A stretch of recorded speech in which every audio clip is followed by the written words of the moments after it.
Hey everybody, welcome back to RPG Imaginings. I want to tell you a little bit about the Traveler campaign that I am running for the Omega Dork and for my buddy DJ. And this video is sponsored by Mongoose. Mongoose has been gracious enough to send me the updated version of Highguard Core Update 2022. And so this will sort of be a combo video in which I tell you a little bit about the campaign that I'm running, as well as showcasing the new Highguard book. And I specifically want to show all of you how we're using Highguard in our campaign so that you can get an idea of a little bit of the utility of the book, especially the changes that have been made for the 2022 update, because we have found just a ton of useful options in the book. And I'd like to continue to do that if possible, sort of showcase how I am using Traveler books in a campaign so that people can get an idea of my GMing style and my take on how to run a Traveler exploration campaign, which is what we're going to be doing. And so in that regard, I just want to point out a couple of key features of what we are doing here so that you have an idea. And so I wanted to start out the exploration campaign with them having the capacity to actually explore and do whatever they wanted. So we started off the game with a long travel towards different choices. The focus of our game is that our travelers are investigating the ancients and the role that the ancients have played in the development of known space and what the origins of different species within known space may be. So we're sort of searching for the truth is kind of the theme of this exploration campaign.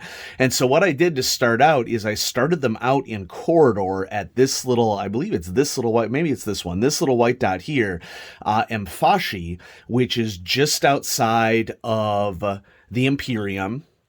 And the idea that we had is that one of our travelers rolled like a ton of enemies during character creation, and so the idea is that they are simultaneously trying to get away from the core of the Imperium as much as they can, hiding out. And then there were two options that I pitched to them at the start of the campaign for exploration. One was, of course, to head to Regina, which is located about right here in the Spinward Marches, Regina sector. And the other option was down here in the Trojan Reach at the Void's Edge cluster, located right here between Imperium space and Aslan space. And they decided that the Trojan Reach option was more interesting for them. And so what we did is that we had various ship rolls that I've already talked about a little bit in a prior video.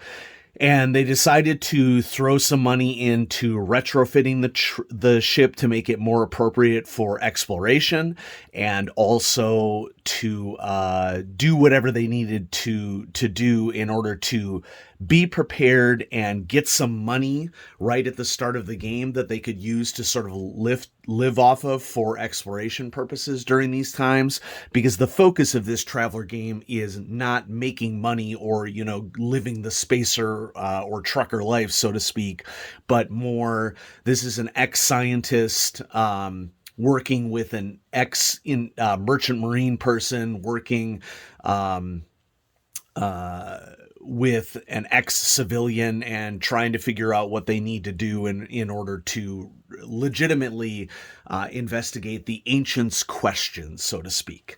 And so I have some more papers detailing this that I'll go through in a second. By the way, this image, I pulled a screen cap from travelermap.com. It's an awesome resource if you're running a Traveler campaign. Many of you know about it, but if you're just starting in Traveler, you may not. And so let's just do a very quick comparison. This is Traveler Highguard that was published in 2016 when Mongoose started producing their second edition of Traveler. And I just want to, point out some key differences between this book and the new book.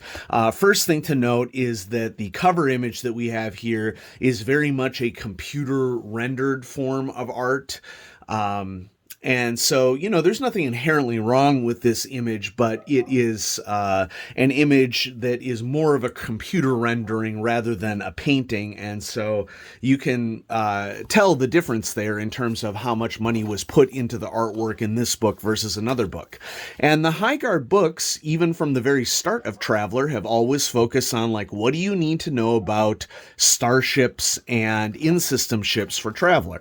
And so here we have an image, once again, computer rendered, of different styles of ships and how they compare to each other.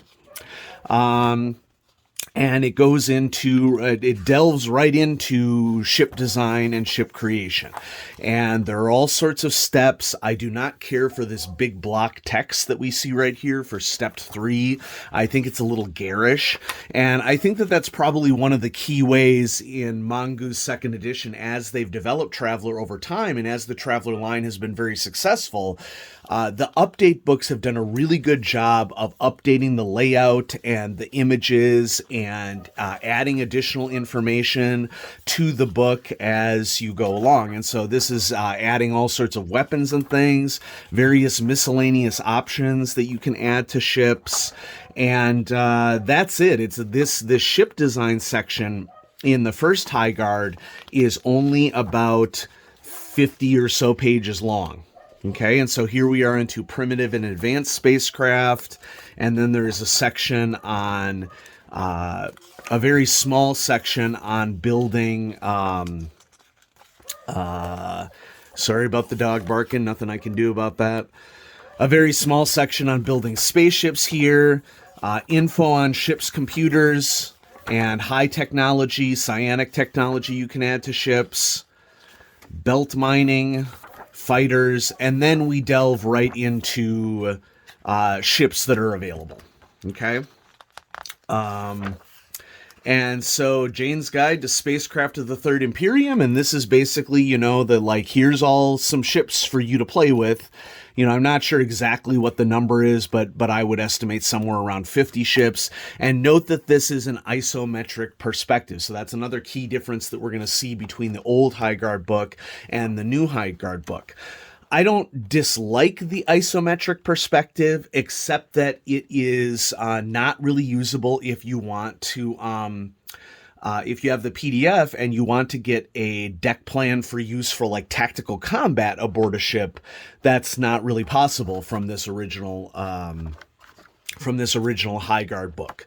And the ship, finishes up with some major cruisers and military scale ships that are available in the Traveller universe. And so when you see, a ship that has 18 decks, I guess 24 decks, it started with deck 24, you have, like a giant capital ship that's available right there. And so that's the first Highguard book. And if we compare it to Highguard Update 2022, okay, the update book here on the right is a lot thicker than the original book. And so there is a lot more information that is available in this book. And we look at the cover image, and the cover image is clearly a painting that has been done by someone. And so we definitely have an update to the artwork in the 2022 book. And so here we already have a beautiful printed image of a planet. Much of the original information is here in this book, but there has been a lot of information that has also been added, and a lot of the artwork has been expanded and improved. So here we have painted artwork of all of the basic ship structures for creating hulls. And as we go throughout the updated version of the book, there is a lot more information. I like what they did here with the headers, which keeping this consistent style, which is new to the update books of having these orange headers, which I actually think that they are more readable than the style of blocky text that was used for the prior book. Once again, painted artwork, very, very nice to see. And then we get into the weapons section, which is far more fleshed out than the prior book. It goes into detail about weapon bays, spinal weapons. There are pictures of the different missiles and all the different missile types that you can equip your ships with. Many, many, many more descriptions of options that you can add to ships, including G-lock systems. so that when you're on your float in system, you can be more comfortable. Just page after page after page of organized descriptions. It's all separated out into external system, internal systems of options that you can add to ships. And we used this section. We scoured it. Basically what I did here from a campaign perspective is that I pulled aspects of ship design that I knew my players would be most likely to be interested in. So extra fuel, since we're in exploration, options of what to do with the cargo space, including adding vehicles and robots. I added robots from the robot handbook. I'm a huge fan of the robot handbook. I will connect my robot handbook video to this video so that you can check that out. There are just so many options for robots, which for a smaller group of travelers that I'm running in this campaign, really only 2 PCs, and then I have an NPC that I'm sort of running in the background that gives additional skills to the group that are needed, and they are sort of the impetus. My character is the impetus as to why they are exploring for the ancients. And for smaller groups like that, adding robots to the crew has been a really useful way for us to continue to engage. Now, there's this whole additional chapter short chapter on customizing ships and giving them advantages, which basically advantages or disadvantages, I guess. And so you're adding prototypes or advanced systems to ships and sort of altering the way that existing upgrades work, which I am all for. I don't believe in standardized improvements for role-playing games. I view all of this as suggestions that players and GMs should be able to fiddle around with according to their needs. And so lots of information on updates that you can have to computers, sensors. These get whole mini chapters, essentially. And then there's a mini chapter here on exotic technology, crew roles, okay? So what you can do as a specified member of a crew, which is very nice to add not only flavor to the game, but if you've been involved in science fiction role-playing for a long time, you likely know that it is very important that PCs on a ship each have something to do during space combat so that everybody feels like they are involved. And that's also true for exploration roles as well. And so one of our PCs has several ranks in sensors, and another of our PCs, actually my NPC, also has ranks of gunning, and another one of our PCs is a pilot. And so everybody has something to do in the context of spacing. And then here's some information about how you can go about creating deck plans, and notice that we have a two-dimensional depiction of deck plans, which that means that if you want to print that out and use it as with miniatures, which we aren't likely to do always, but it is a nice option, especially if there's a tactical situation aboard a ship on an exploration vessel. The fighters chapter gets its own artwork. We have information on fleet battles, as well as some nice aids for the referee to make sure that they're keeping track of everything. I know that this level of granularity may seem ridiculous to some people who are role players that prefer more rules light role playing, but there are a lot of role players out there, myself and the Megadork and DJ included, that every so often want to do tracking of like space battles and how many fighters you have available that are left over and things like that if you were doing fleet combat. And so these options are really welcome options for science fiction role-playing, because the naval aspect of science fiction role-playing is something that is very interesting to a lot of people. Now, there's information here then on how to execute a fleet battle. So here we have thrust and its impact on movement, how weapons interact with each other, critical hits, and we have an updated and much more readable version of the fleet maneuver chart here in the 2022 update. And if you remember back from earlier in the video, there was just like a generic star field kind of blurry behind this, which I guess adds to the ambiance, but it's not really a functional. And so the big credit that I got to give to the Mongoose team is that they really, I think, either when they had the new budget, recognized that there were things that they needed to update, or listened to fan feedback. I don't know which it was. It doesn't really matter. They made some great changes to the book. And that's what's most important to me, is that, you know, if a book isn't readable, it's not as useful. And so with the added money that Mongoose has gained as a result of their Traveler line being successful, you get all sorts of lovely flowcharts and additional sheets that you can use to make sure that you keep track of those things. And so here we have Spacecraft of the Third Imperium with the updated deck plan legends, which are 2-dimensional now. And if you have the PDF, any of these images would be easily expanded so that you can go about and use these deck plans using miniatures or, you know, chits or counters, whatever you would want to do. And I'm not sure if there are more ships in this book. My gut says that there are. Okay, I haven't counted them, but I think that we're working with more ships in this version. And it goes all the way up to capital scale ships.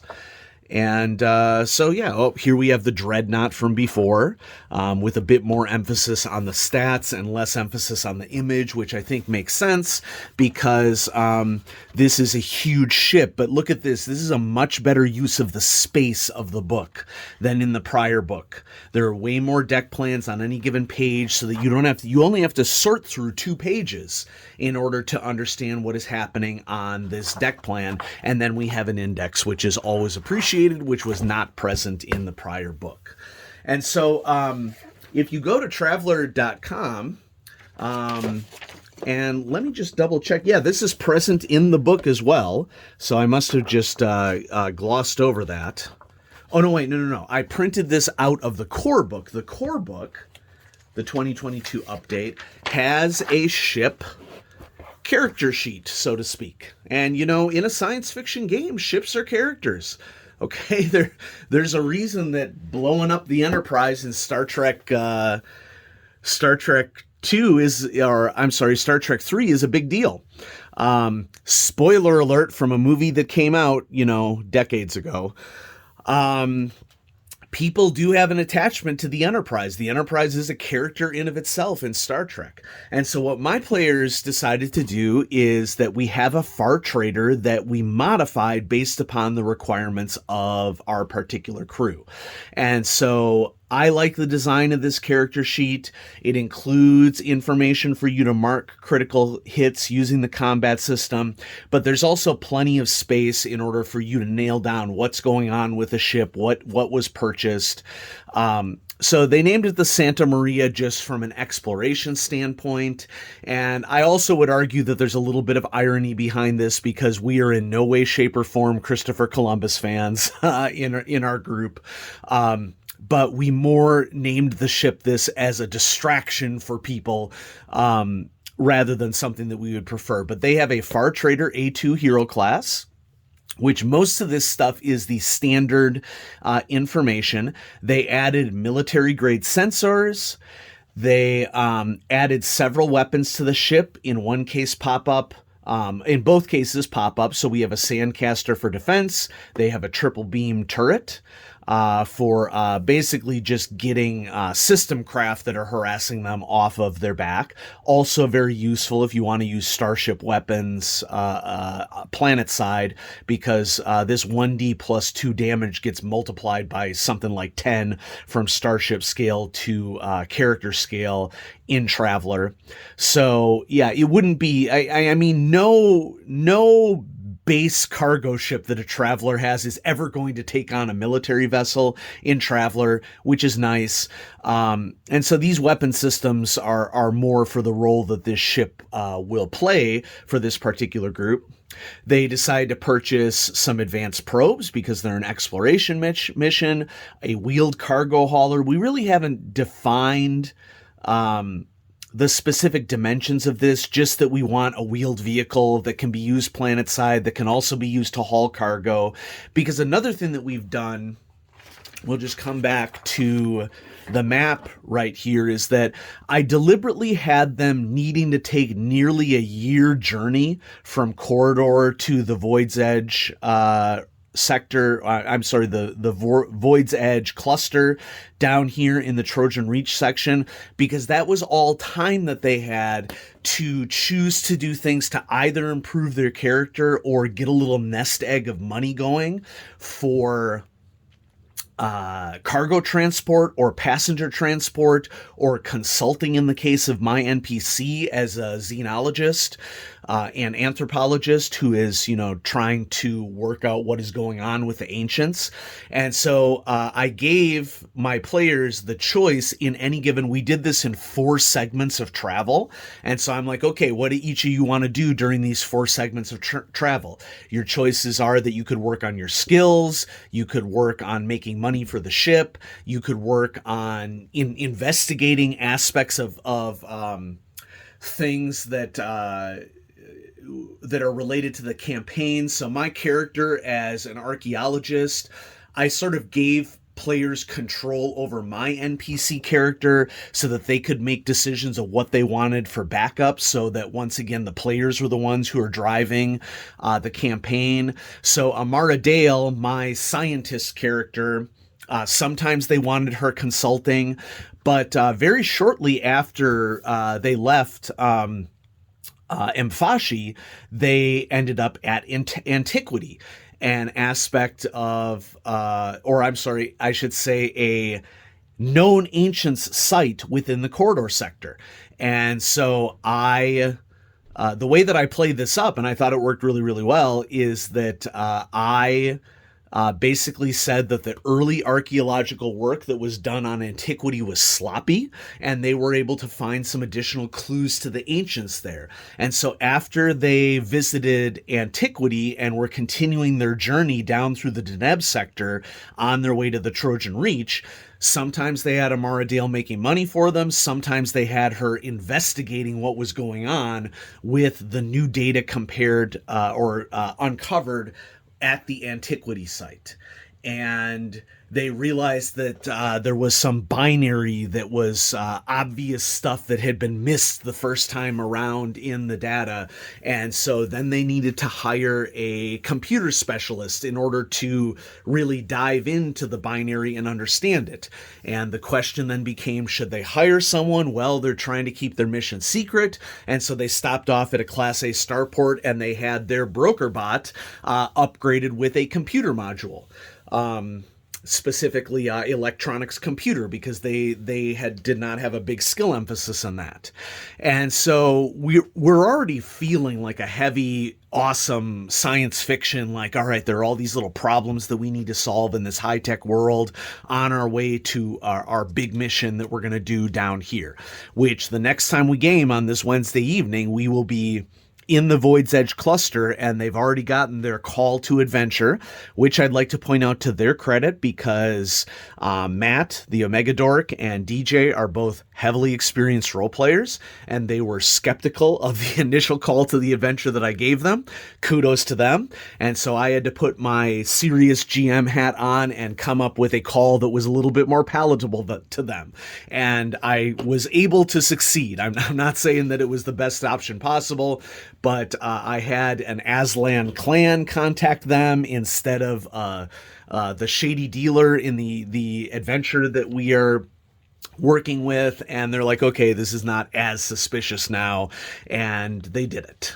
We always want player gut instinct to be driving our role-playing.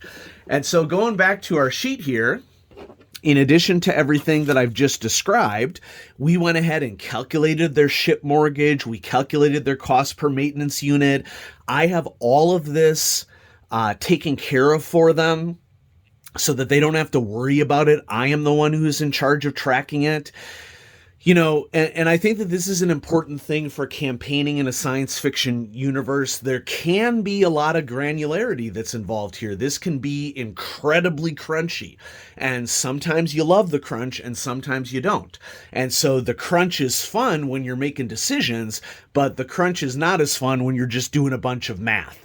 And so I handle the math for everybody. They concentrate on the decisions, and that makes for a lot more fun for the group.